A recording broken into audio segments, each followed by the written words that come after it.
Secara tidak langsung kita juga memotong rantai ini bang. Ya eranya sekarang gitu kok.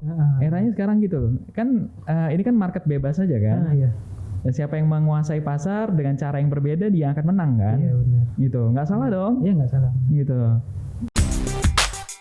BSB and Action. Mantap nih. Nah, tanggapan abang nih sejauh ini terkait bagaimana sih perkembangan petani atau nelayan kita di Indonesia, mungkin dari sisi pemerintahan atau akademisinya, sekiranya apa yang harus kita bantu, kita kembangkan untuk saat ini gitu? Iya. Alhamdulillah sudah sangat banyak kemajuan dan banyak alumni kita juga yang bergerak ya untuk memberikan solusi nyata. Selain ada kami di Udadi, ada teman-teman kita yang bergerak juga dengan brand-brand lain gitu ya. Dan alumni kita juga tersebar di Kementerian Kelautan Perikanan, senior-senior kita, alumni C. Mereka menjadi pahlawan terdepan sebenarnya, membuat regulasi, mendampingi masyarakat. Masya Allah, saya ngobrol sama mereka dan apa yang mereka lakukan itu udah best banget ya. Lalu juga ya mereka ya akhirnya yang mengeluarkan kebijakan-kebijakan gitu kan. Di dinas-dinas perikanan kelautan se-Indonesia isinya juga alumni IPB. Mereka juga membuat suatu regulasi yang sangat mempermudah, membantu masyarakat nelayan perikanan kelautan. Udah keren sih, udah bagus-bagus gitu. Alhamdulillahnya ada perkembangan lah gitu bang ya. Ya bisa dilihat sih, mungkin apa indikatornya? Indikatornya bisa dibilang mungkin misalnya tata kelola perikanan kelautan kita bisa dibilang sudah ada bentuknya gitu kan, udah lebih terkelola kayak gitu kan. Apalagi Pak Menteri sekarang wah keren tuh. Dia kan fokus ke budidaya perikanan, kelautan, udang dan lain-lain budidaya gitu ya. Karena itu the new fisheries system tuh adalah budidaya gitu kan, bukan lagi fishing gitu. Karena untuk fishing sendiri kan IIUF itu illegal, unreported, sama I-nya satu lagi apa? Illegal, unreported, sama saya lupa satu I lagi. Intinya IUU fishing itu kan juga udah dikeluarkan kebijakannya. Dikawal terus. Security-nya lah gitu bang ya. Iya, penangkapan dengan harus dilaporkan gitu kan. Terus harus dicatat, harus dengan alat tangkap yang lestari juga, tidak merusak lingkungan. Ini kan sudah sangat gencar ya dilakukan kayak gitu. Nah, cuman emang yang perlu kita improve ke depan, bagaimana kalau bahasa sesama alumni ini yang belajar teori ekonomi kelautan, ekonomi perikanan, bagaimana tata kelola itu disesuaikan sama zonasi perikanannya, gitu. Jangan dipukul rata. Kebijakan perikanan kita itu nggak bisa dipukul rata karena Indonesia punya 7 wilayah penangkapan perikanan. Yang mana 7 wilayah penangkapan perikanan itu memiliki karakteristik dan potensinya yang berbeda-beda gitu. Jadi kalau mau WPP 1 gini strateginya, WPP 2 gini, WPP 3 gini, alat tangkap yang boleh ini, kapal ikan yang boleh begini. Harusnya begitu. Ini yang perlu diimprove ya. Kalau menterinya dari alumni IPB, mungkin saya bisa jadi menteri nih mas. Siap, amin. Habis menteri presiden. Didorong lagi apa gimana nanti nih bang? Itu mah dicemplungin aja lah gitu. Ya kalau menterinya mengerti itu ya, dan saya lihat menteri yang sekarang juga udah mengerti lah. Tinggal perlu banyak dorongan gitu, ke arah sana.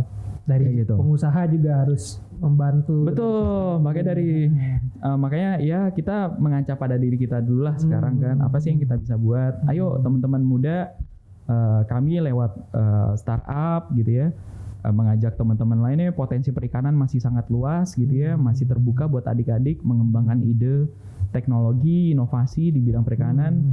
Salah satunya tadi bagaimana bisa mengoptimalisasi wilayah pengolahan perikanan. Ada 7 loh se-Indonesia 7 ya. gitu, dengan potensi belasan juta ton ikan ya. Itu yang fishing yang udah Allah kasih di alam kita. Belum yang budidaya. Masya Allah kan. Dan budidaya sekarang udah mulai dikembangin lagi loh. Budidaya di laut. Gitu. Jadi bukan cuman sebagai keramba jaring apung nangkep ikan masukin ke situ untuk dijual, tapi memang keramba jaring apung untuk budidaya. Ini kan udah banyak, udah lama lah penelitiannya. Iya. Dan itu peluang, belum ada startupnya. Yang fokus ke situ. Ya gitu kan.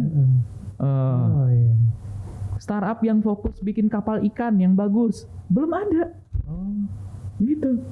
Masih terbuka luas, gitu kan. Startup yang bikin alat penangkapan ikan yang bisa pakai robot, gerak, nangkap ikan, belum ada. Belum ya. Kalau ada robot yang nangkap ikan kan keren. Iya. Misalnya dia ketemu ikan yang kecil, langsung dia notnya merah gitu kan. Merah. Jadi jangan diambil gitu ya. Pas dapat ikan yang gede, si robotnya ngejar tuh, wah gitu. Menarik juga. Misalnya, atau ikannya dipanggil, bisa juga. Gitu. Ikannya dipanggil kan, jadi ngumpul, dikasih umpan, terus pakai jaring, dia tangkap. Itu. Nah, startup yang fokus metode penangkapan seperti itu dengan teknologi belum ada. Belum. Iya.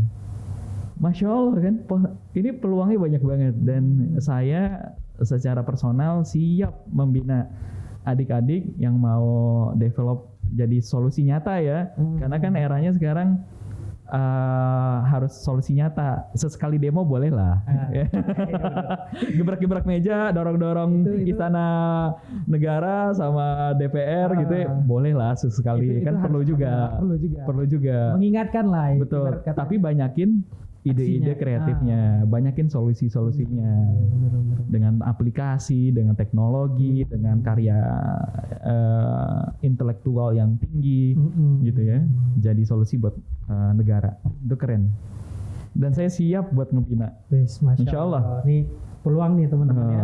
Teman-teman saya yang masih fresh graduate, yang angkatan 2015 ke bawah, adik-adik 53 dan segala macamnya, terutama yang masih di kampus ini.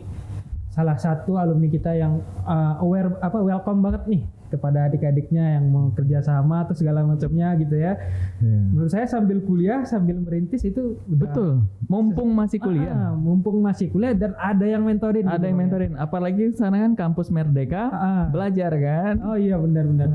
Zaman saya dulu kayak program intern gitu-gitu nggak masuk SKS. Sekarang adik-adik itu yang intern, yang udah masuk SKS. Ini udah enak banget. Enak banget. Peluang banget. Kayak kemarin ada program OVOC kalau nggak salah itu. One Village One CEO dari. Wah keren. Tarat itu.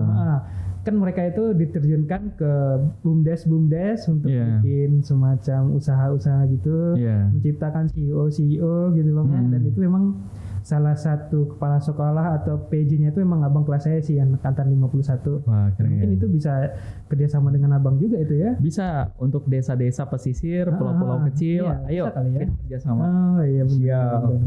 Cocok nih, kita bisa kerjasama gitu. Nah, mungkin yang sering saya dengar nih bang dari teman-teman saya yang masih belum paham dengan dunia pertanian secara di lapang lah. Kalau teori kan udah banyak.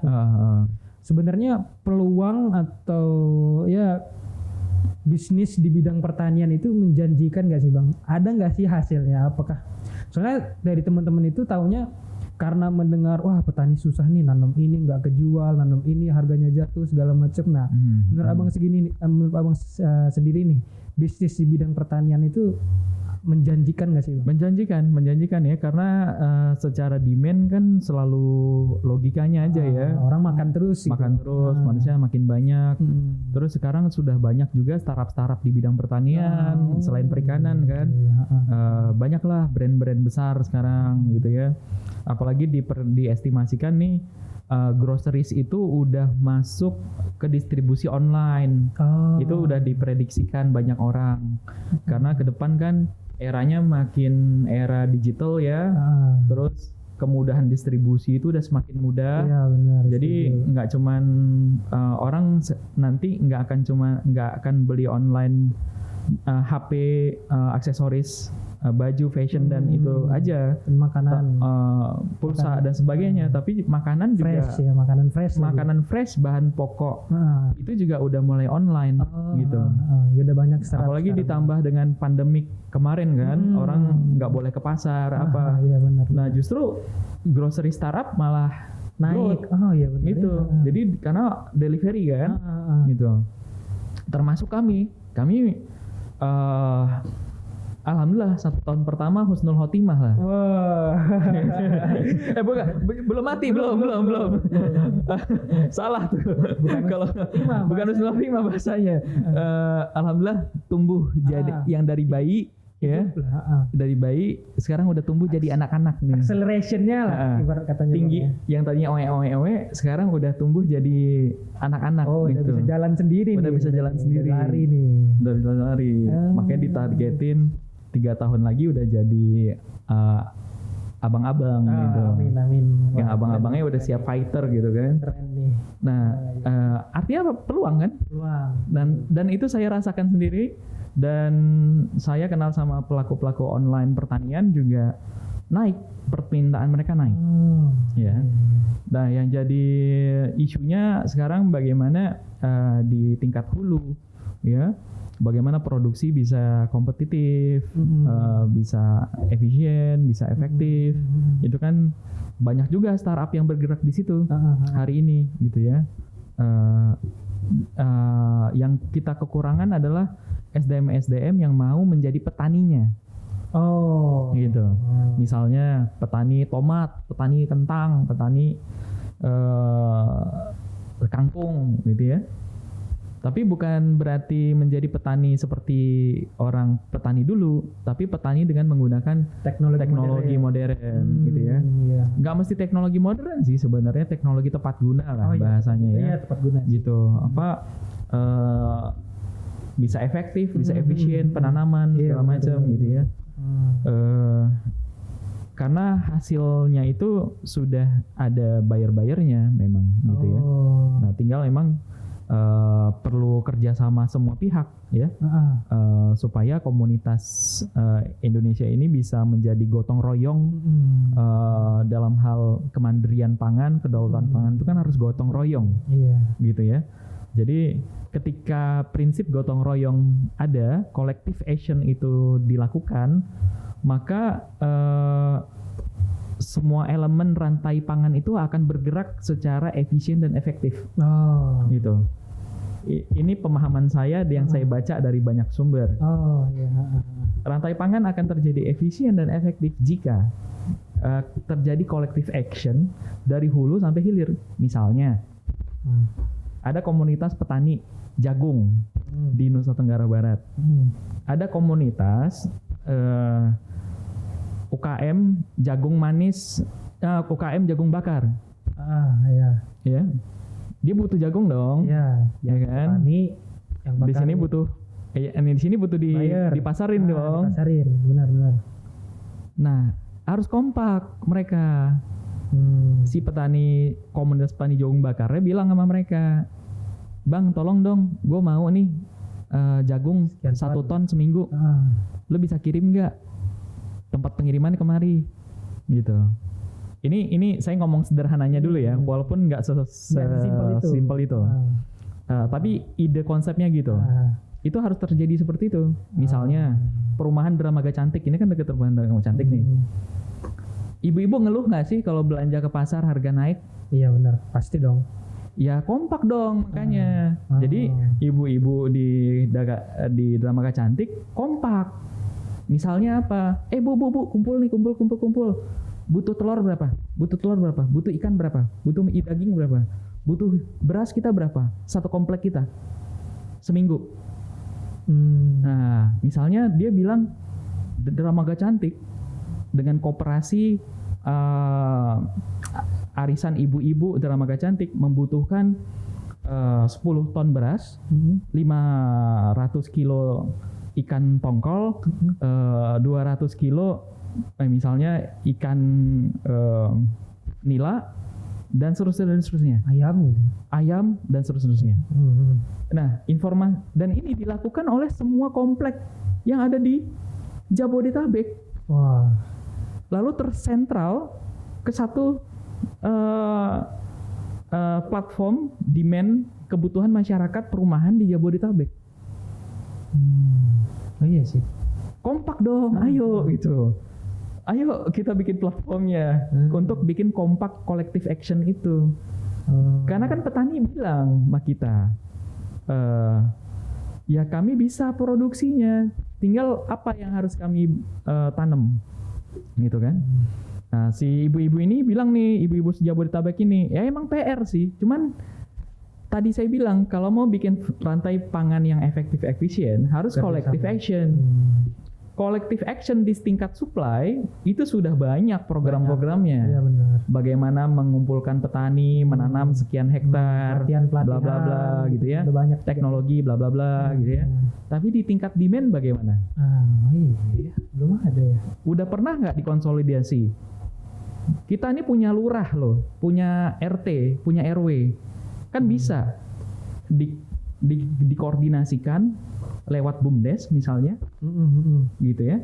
Jadi ada desa penghasil, ada desa konsumsi. Iya nggak sih? Iya. Ada pemukiman yang menghasilkan, ada pemukiman yang mengkonsumsi, kan gitu. Ya pemukiman konsumsi kan nggak pernah digather nih, nggak pernah dikumpulin, nggak pernah dikonsolidasi. Karena marketnya kan mereka sebenarnya. Iya benar. Gitu kan gitu. Let's say Jabodetabek misalnya terjadi, saya bermimpinya gitu, karena kan teknologi sekarang ada, tinggal ada yang bikin platformnya aja itu. Wah ini saya ngasih ide nih, tinggal ada yang mau nangkep nggak nih idenya, silakan buat gitu. Di platformnya dikumpulin tuh, ya kan? Ibu-ibu Jabodetabek butuh tomat 50 ton seminggu, kan tinggal bilang sama petani tomat di Ciwidey. Ya kan? Petani tomat di Ciwidey, di Cianjur, Cipanas, siapa yang bisa kita ada kebutuhan 50 ton tomat seminggu, gitu ya. Titik distribusinya, sentralnya di sini.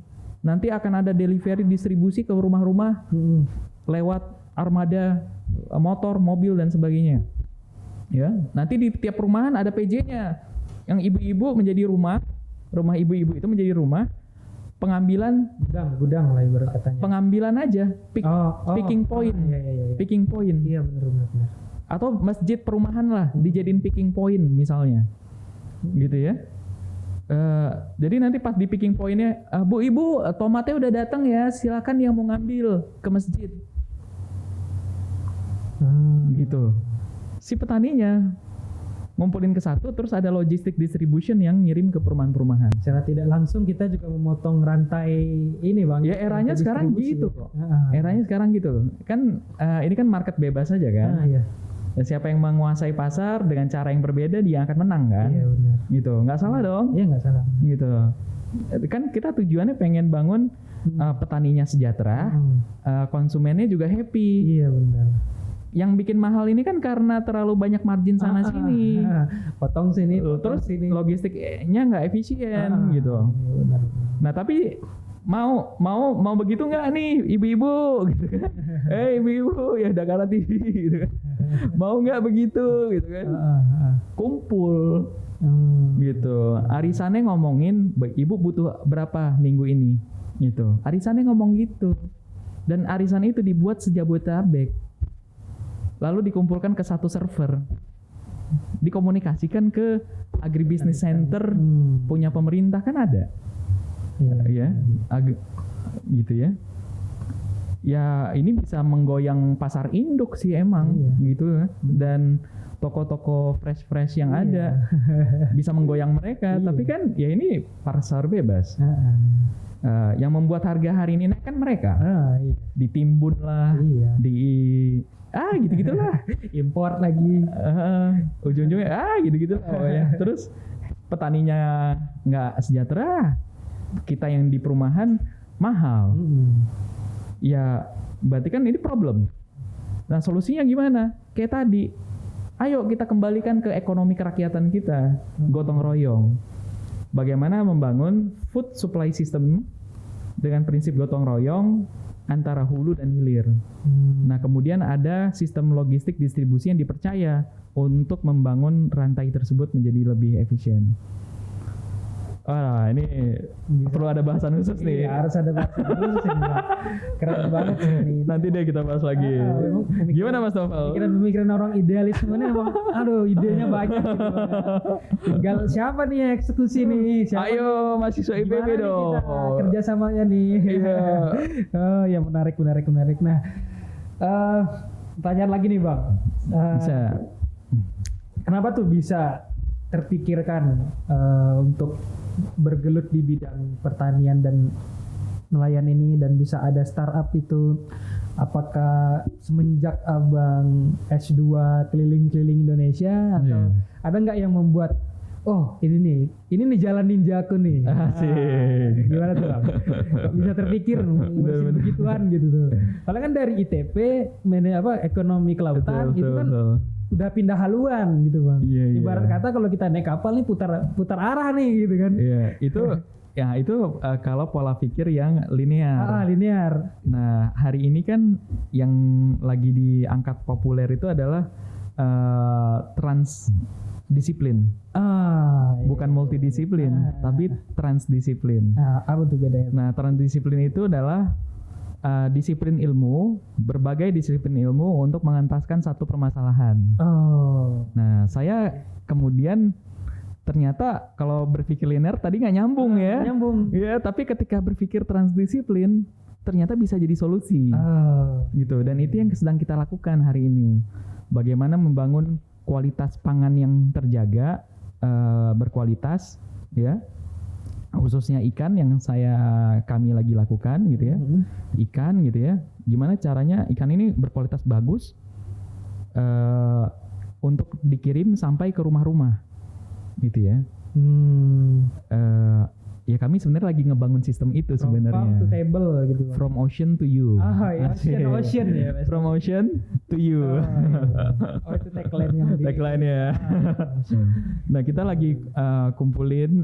Sementara kita kerjasama sama pedagang-pedagang ikan, grosir di Muara Angke, di Muara Baru gitu ya. Kemudian kami berharap bisa bekerja sama petani-petani ikan, bersama nelayan-nelayan nanti untuk produk-produk yang emang secara kolektif demand-nya, kompaknya ibu-ibu ini udah terbentuk. Gitu. Misalnya taruhlah kayak gurame ya, misalnya nanti kalau udah gurame besar banget permintaannya, kita langsung ngambilnya bukan lagi dari pedagang, tapi ngambilnya dari petani gurame di Cianjur misalnya. Gitu. Nah kita bangun deh tuh logistik distributionnya from resource to you gitu, to table. Nah ini kita lagi bangun sistemnya. Nah setelah saya lihat ternyata nyambung gitu ya.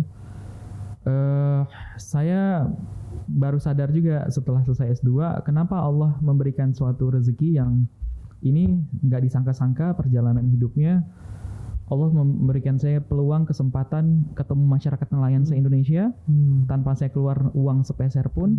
Bahkan saya bisa menghidupi anak istri dari situ. Sekali lagi saya makasih banyak ke dokter Yudi Wahyudin ya yang membantu saya, mengajak saya itu. Saya ketemu masyarakat nelayan perikanan seluruh Indonesia dari Aceh sampai Papua. Masya Allah. Nah dari situ saya ngelihat potret masyarakat asli Indonesia, ya, dan berbeda-beda tentunya. Berbeda-beda dengan kekayaannya masing-masing dan sebagainya, gitu ya. Singkat cerita, akhirnya saya tergerak buat, kayak menarik nih kalau ada startup di perikanan, gitu ya. Saya cobalah pakai motor tuh, ambil dari ikan dari Muara Angke, saya kirim ke Depok, ke Bogor. Pakai motor. Awal-awal gitu. Awal-awal. Nah singkat cerita ditelepon sama teman. Ini juga Masya Allah nih. Saya juga Alhamdulillah lah. Jak, lo mau gak jadi CEO? Ini ada orang mau nyari CEO, nyari founder gitu ya, buat startup perikanan. Wah, boleh juga gitu. Pas di ngobrol-ngobrol singkat cerita, saya present apa yang saya lakukan, lalu saya juga pernah keliling Indonesia, bla bla bla. Singkat cerita, beliau tertarik dan saya dipercaya. Akhirnya set up perusahaan, set up tim, udah berjalan setahun dan alhamdulillah di tahun ini juga kita mau melakukan satu scaling up ya. Dari bisnis proses yang udah dibangun kemarin udah terbukti berhasil, yang perlu dilakukan adalah scaling up di tahun ini kayak gitu. Dan dari situ akhirnya saya lihat memang butuh fighter di sektor perikanan gitu. Nah, saya bersama teman-teman lain yang ada di startup perikanan juga ya, dengan brand-brand lain, kita menjadi fighter, menjadi pembela dan memberikan solusi nyata kayak gitu. Nah, kalau dibilang ini jalan ninjaku, itulah jalan ninja saya tuh. Memang di Allah itu, pilihan Allah tuh kadang nggak ketebak gitu. Nggak ketebak. Yang tadinya pengennya UI, masuknya IPB. Yang tadinya ITP, masuknya di kelautan. Yang tadinya mau AGB, ITP, gitu kan. Aduh, masya Allah emang. Allahu Akbar. Momentum itu. Betul. Saya juga akhirnya ya udah semakin mantap bahwa yaudah bismillah deh, tekunin perikanan kelautan gitu. Dan kita bicara kelautan itu ada 11 sektor, Mas Noval. Oh, ada lagi pembagiannya? Ada pembagiannya lagi, ada 11 sektor ekonomi. Ya, ada ekonomi perikanan tangkap, industri perikanan tangkap, industri budidaya, ya, industri pengolahan, ya. Pengolahan. Terus industri galangan kapal, pelabuhan, perikanan. Ini juga satu sektor. Ada sektor bagaimana transportasi di laut bisa terjadi dengan efisien, itu juga satu sektor. Oh, ada lagi. Ada bicara dengan clean energy yang menggunakan energi bawah laut, energi angin laut. Oh. Ya. Dan ada satu riset di bawah laut kita ada air dengan jutaan kubik, ya, menjadi sumber mata air. Lalu bagaimana air laut bisa jadi air minum? Oh, ini kan sektor-sektor ekonomi kelautan. Oh, gitu. Belum lagi mining, energi, ya, minyak, gas, alam segala macam di bawah laut. Masya Allah. Jadi ekonomi kelautan itu masih luas banget,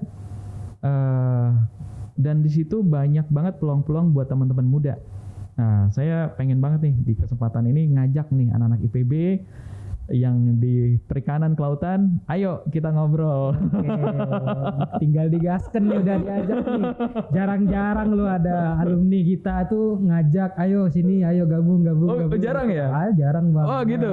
Kebanyakan sih memang yang ini ya, yang udah senior itu memang kita yang datang gitu. Oh, Bang, gitu. Lu punya ini nih, lu punya apa, kita dibilain bareng enggak gitu. Oh, gitu. Jarang sih yang ngajak-ngajak. Gitu. Oh, gitu ya. Nggak tahu, jarang atau mungkin saya kurang dapet info aja sih. Iya. Tapi ini kesempatan gitu ya. Ayo kita seringin lah. Ini memang kebetulan di DPPHA juga ada forum bisnis gitu kan. Mungkin itu tempat kita ngobrol-ngobrol juga sih. Iya. Saya juga sering ikut di sana kayak Friday Talk dan segala macamnya. Nah, di situ memang alumni di sana, ayo ini saya punya ini, kamu anak muda pengen apa gitu. Kita explore bareng, kolaborasi bareng mungkin. Apalagi sekarang ada terbentuk satu divisi baru itu ABC namanya kalau nggak salah. Iya, betul. Itu bagus banget tuh. Forum baru, forum bisnis baru untuk alumni. Keren tuh. Gitu, Bang. Alumni bisnis community ya. Cendikia ya. Wah, keren deh. Tahun ini kebetulan kan yang naik sekarang Pak Walnek dan Pak Sukma. Pak Sukma. Nah, itu kesempatan Bang. Ditunggu Bang ABC-nya. Nah, pertanyaan terakhir nih Bang. Siap. Kedepannya nih, selain tadi ya Bang di sektor logistik lah bisa saya bilang gitu Bang ya. Iya. Ada nggak Abang mau mengembangkan di entah itu hasil atau pengolahan atau tadi Abang bilang energi kedepannya? Rencana dari Abang sendiri seperti apa Bang? Ada. Karena kita kan harus menjadi insan manusia yang terus maju berkembang ya. Iya benar. Nah, gitu. Kalau emang Allah kasih jalan kemudahannya, why not? Gitu. Inovasi terus gitu Pak. Ya, semua kan tergantung pada niat dan mindset kita. Ya nggak sih? Iya. Innamal a'malu binniyat gitu. Aduh, Masya Allah. Oke. Mungkin terakhir nih Bang. Siap. Bisa mungkin Abang kasih closing statement nih. Bisa untuk mungkin pelaku UMKM atau teman-teman kita dari IPB yang baru memulai startup, atau mungkin Abang mau ngajakin sesuatu atau apa gitu. Iya. Untuk penonton kita nih. Betul. Untuk pemirsa Dakara TV dimanapun teman-teman muda berada, mulailah sesuatu itu dengan positif dan optimis, ya. Dan niatkan dengan baik untuk kebermanfaatan orang banyak. Nah, insya Allah kalau itu modalnya duit, kelancaran, jaringan, tempat, apapun itu nanti yang datangnya baik-baik, dan itu akan datang gitu. Tapi modalnya ini dulu nih. Ya, mulailah sesuatu apapun dengan kebermanfaatan, dengan niat yang baik untuk memberikan kebermanfaatan yang luas. Lalu dengan karakter apa? Karakter yang positif. Ya. Kalau dapat kritikan, ya udah itu buat ngebangun kita, gitu ya. Tapi kalau kritikannya kurang pas, ya kita bolehlah kantor dikit. Tapi anggap oh ya, makasih ya udah ngeritik kayak gitu kan. Terus kalau ada batu, ada hambatan di depan, ya udah itu kan ujian cobaan, gitu kan. Kalau cobaan itu kan artinya berarti kita mungkin ada salah sama orang, ada apa, ya udah istighfar aja, terus minta maaf sama orang gitu kan. Terus kalau itu ujian, berarti itu kan Allah kasih untuk kita naik kelas. Nah itu kan positive mindset tuh, ya kan. Itu modalnya selain niat yang tadi, gitu. Kemudian akan datang ketika niat itu udah baik, modal mindset positif itu ada, investor, customer, inovasi, apapun itu akan ada, insya Allah, gitu. Nah, buat teman-teman UKM, teman-teman muda, saya menasihati diri saya pribadi juga yang banyak kekurangan hari ini. Ayo kita pertajam niat, luruskan niat, dan kita bangun terus positif karakter ini sebagai modal kita berjuang, nggak cuman untuk kekayaan pribadi kita, tapi juga untuk kebermanfaatan masyarakat yang lebih luas. Hidup mahasiswa. Hidup mahasiswa. Hidup pertanian Indonesia. Hidup pertanian Indonesia. Hidup perikanan gitu kan. Perikanan, oke. Kelautan. Kelautan, siap. Hidup Dakara. Jangan lupa tuh pesan sponsor. Peternakan ya. Peternakan. Oke, terima kasih banyak Bang Reza sudah berkunjung main-main di Dakara Coffee ya. Boleh. Sudah mau jadi narasumber, berbagi ilmu. Masya Allah nih saya dapat ilmu baru, insight baru lagi nih hari ini. Insya Allah. Setiap podcast itu ada aja yang baru yang saya dapatkan. Masya Allah sekali. Mudah-mudahan cita-cita dan kesuksesan kita tercapai. Amin ya rabbal alamin. Dengan positif dan kebermanfaatan yang tadi sudah disebutkan gitu Bang ya. Oke, mungkin sampai di sini saja teman-teman Dakara TV sekalian.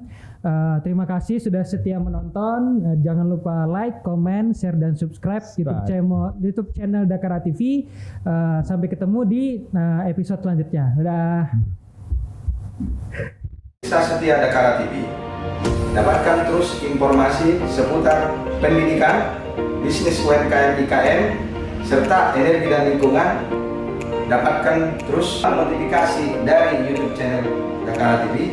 Jangan lupa subscribe, like, comment, and share YouTube channel ini.